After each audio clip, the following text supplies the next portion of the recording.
You know, it was so incredible, not only the physical beauty of what you're seeing in the Earth, but the things that it brings to you and the perspective of the fact that that is our one home for all of humanity. On April 10th, 2026, a small charred capsule plummeted through the Earth's atmosphere at 32 times the speed of sound. Outside, temperatures reached a staggering 5,000 degrees Fahrenheit, a wall of ionized plasma cutting off all communication with the world below. For 6 agonizing minutes, there was only silence. Then 4 massive parachutes bloomed over the Pacific Ocean. Inside that capsule was Christina Koch. She didn't just survive the journey, she had just become the first woman in human history to leave our planet's orbit and witness the far side of the moon with her own eyes. While the world celebrates the success of Artemis II, few know the decade of extreme isolation and psychological grit that prepared Christina for this moment. This isn't just a story about a moon mission, as it's the secret life of the woman who touched the lunar frontier. This is the MiniBio of Christina Koch, the training ground. Long before she was a lunar pioneer, Christina Koch was a master of isolation. Growing up in North Carolina, she was obsessed with challenges that pushed the boundaries of human endurance. Before NASA, she didn't just work in a lab, she worked at the edge of the world. Christina spent years in the Arctic and Antarctic, including a legendary winter over at the South Pole. Our time up here, even if we were to have to do one of the U-turn burns, that's still a possibility. For months, she lived in total darkness, with no sun, no fresh food, and no way to leave. She served on firefighting and search and rescue teams in temperatures hitting 100 degrees below zero. This wasn't just a job, it was a psychological shakedown.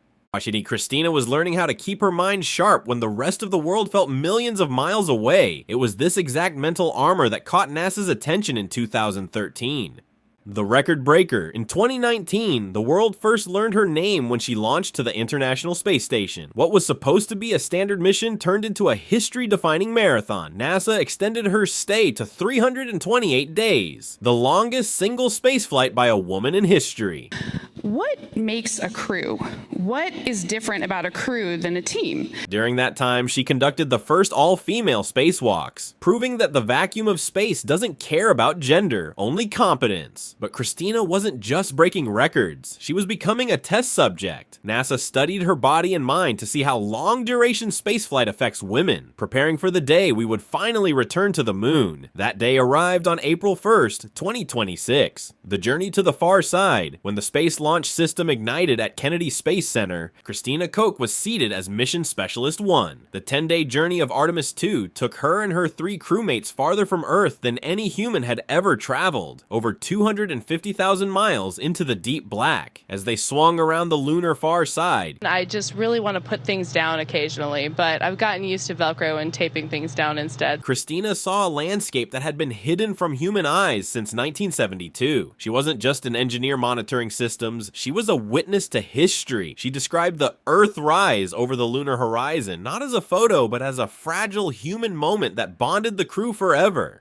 The impact. With the perfect bullseye splashdown off the coast of San Diego on Friday, Christina's mission is officially over, but her legacy is just beginning. She has moved the goalposts for what is possible, proving that the path to the moon, and eventually Mars, is open to everyone. Christina Koch is no longer just an astronaut, she is a lunar hero. She reminds us that the greatest distances are traveled not just with rockets, but with the resilience to survive the dark. From the South Pole to the far side of the moon, who should we document next? Let us know in the comments. And if you enjoyed this mini bio, hit that subscribe button to join the 1% who see the real story behind the fame.